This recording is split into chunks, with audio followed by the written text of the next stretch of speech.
Haleluya, Yesu Kristo na asifiwe.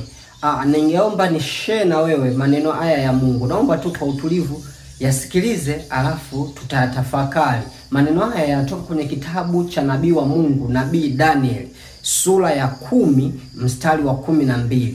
Maneno haya kwanza yalikuwa yanamuhusu Daniel baada ya kukaa kwenye maombi kwa muda wa siku 21. Anaomba juu ya haja mbalimbali za moyo wake na kuliombea taifa lake, kwa sababu alikuwa yupo utumwani kwenye nchi ya Babeli. Wakati anaendelea kuomba, ndipo malaika wa Mungu anakuja na anamtokea Daniel, anaongea haya maneno. Ndani ya haya maneno kuna hekima kubwa sana ya sisi kujifunza, hasa kwa kitu kinachohusiana na maombi. Maombi yana maana gani? Maombi Mungu anayapima kwa namna gani? Ndipo ukisoma haya maneno unakuja kupata picha ambavyo Mungu anatafakari maombi. Danieli sura ya 10 mstari wa 12, mstari mmoja tu, malaika wa Mungu anakuja na mjibu Danieli, anamwambia hivi: ndipo akaniambia, usiogope Danieli, kwa maana tangu siku ile ya kwanza ulipotia moyo wako ufahamu. Malaika huyo anakuja kwanza, anampa courage Daniel ya kumwambia usiogope. Kwa nini? Kwa sababu malaika alikuja akiwa amejaa na uwepo wa Mungu, na mtu yeyote ukikutana na malaika Mungu aliyejaa utukufu wa Mungu lazima utaogopa. Anamtia moyo, anamwambia Daniel usiogope. Tangu siku ile ulivyotia moyo wako ufahamu.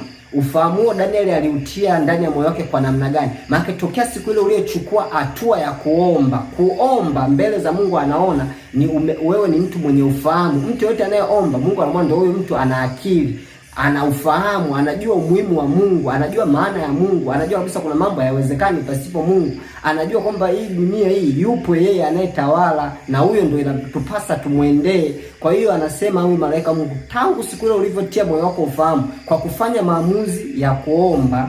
Alafu anasema na kujinyenyekesha mbele za Mungu wako. Kwa hiyo pia maombi yanaonesha unyenyekevu mbele za Mungu wetu, yanaonesha unyenyekevu mbele za Baba yetu wa mbinguni. Kwa hiyo Mungu anatafakari pia maombi kwa namna hiyo. Anasema maneno yako yalisikiwa, nami nimekuja kwa ajili ya maneno yako. Hapa pia tunapata picha nyingine ya kujua kwamba maombi ni maneno unayotamka mbele za Mungu, ni haja zako unazozitamka mbele za Mungu. Maombi sio kumeditate, maombi sio kukaa kimya alafu ukasema nimeomba kimoyomoyo. No. Ukisoma vizuri Biblia unajua kanuni ya maombi ni kutamka kitu mbele za Mungu, kutoa haja zako mbele za Mungu. Ukisoma sala au ukijifunza sala ile ya Baba yetu ambaye Yesu anawafundisha wanafunzi wake, anasema msalipo semeni hivi, semeni. Maombi ni kutamka kitu. So kuna wakati kuna vitu tunakuwa tunajidanganya. Mimi nahisi tunajidanganya. Kukaa tu ile kimoyomoyo, au utamki kitu mbele za Mungu unasema nimeomba kimoyomoyo. Maombi sio kuomba kimoyomoyo. Maombi ni kusema. Ndio maana hapa malaika huyo wa Mungu anamwambia Daniel, tokea siku ile ulipotamka vitu, uliposema nimekuja kwa ajili ya maneno yako. Sijaja kwa ajili ya mawazo yako, nimekuja kwa ajili ya maneno yako. Kwa hiyo maombi ni maneno yako unayoyapeleka mbele za Mungu.